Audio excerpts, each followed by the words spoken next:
नमस्कार. आज संख्येच्या तोरणावरून आपण संख्याज्ञानावरील काही घटक अभ्यासणार आहोत. बघा, इथं संख्येचं तोरण दिलेलं आहे. 21 ते 30 पर्यंतच्या संख्या घेतलेल्या आहेत आणि त्यावरून आपण आता या तोरणावरून पुढची संख्या, मागची संख्या, मधली संख्या, पुढील 5 किंवा 4 किंवा 2 अशा वेगवेगळ्या घटकांचा अभ्यास आता आपण करणार आहोत.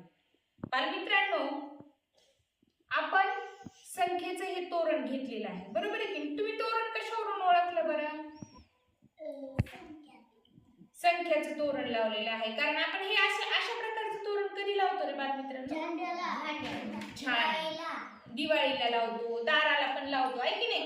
दाराला आपण कोणत्या झाडाच्या पानाचं तोरण लावतो? छान.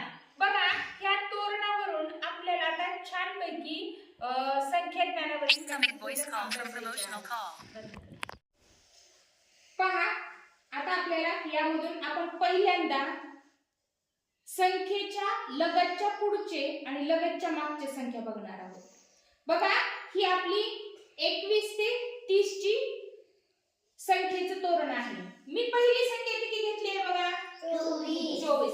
आता 24 च्या लगतची पुढची संख्या सांगायची मला. 25. शाबास. हे पहा, पुढे चाललो की नाही आपण, म्हणून ही पुढची आणि मागे चाललं की मागची.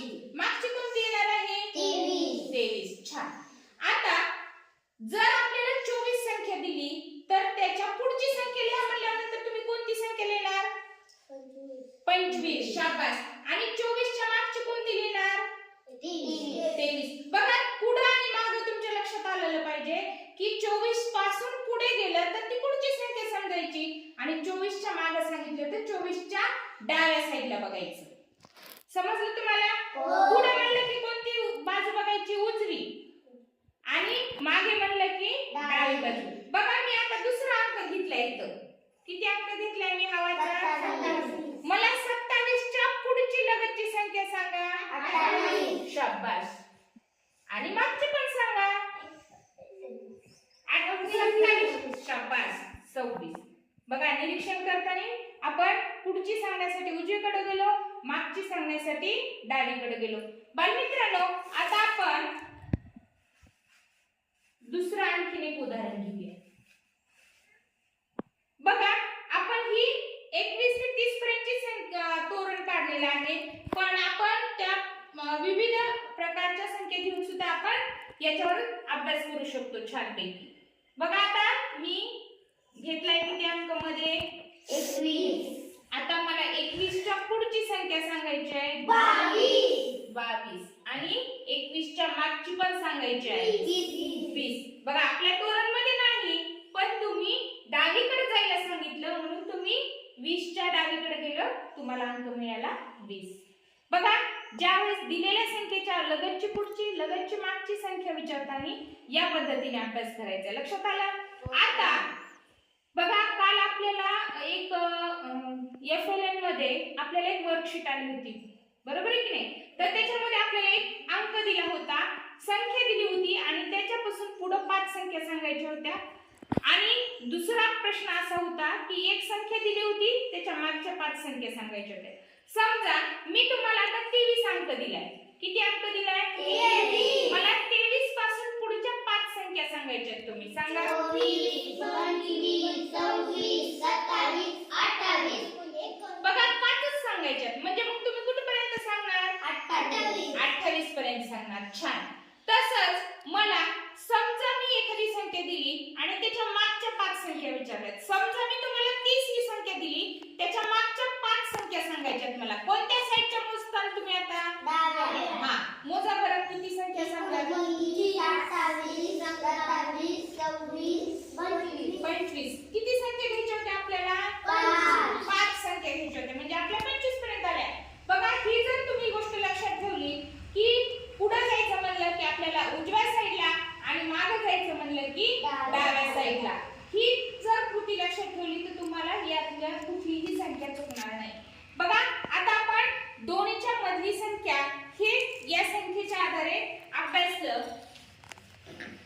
बघा, ह्याच्यात आणखी आपल्याला एक गोष्ट समजते, चढता क्रम आणि उतरता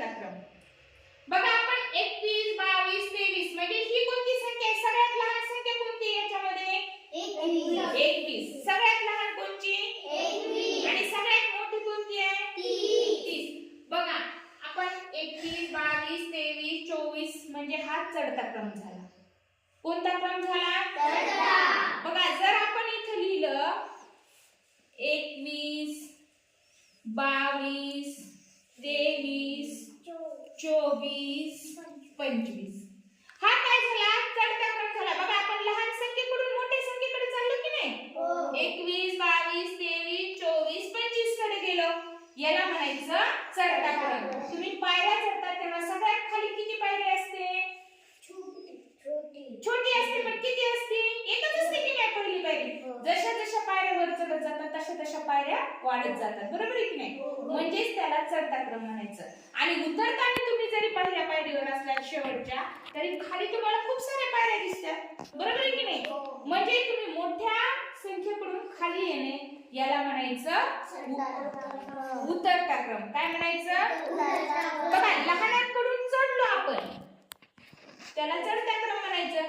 आता उतरता क्रम करताना आपल्याला अगोदर कोणती संख्या घ्यायला लागेल मग? मोठी. सांगा बरं ह्याच्यातली कोणती संख्या घ्यायला लागेल मोठी मग? 25. 25 नंतर 24 नंतर 23 नंतर 22 नंतर 23. छान. बघा आपण एका संख्येच्या तोरणावरून पुढची संख्या मागची संख्या दोन्हीच्या मधली संख्या पण आपल्याला सांगता येऊ शकते. बघा समजा मी तुम्हाला इथं 22 आणि इथं 24 दिले. मधली संख्या कोणती येते?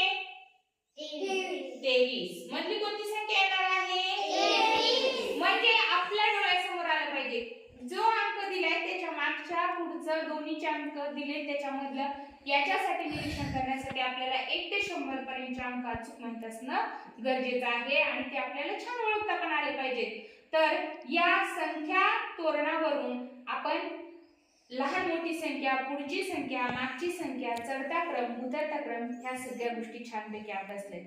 सगळ्यांना समजलंय? हो.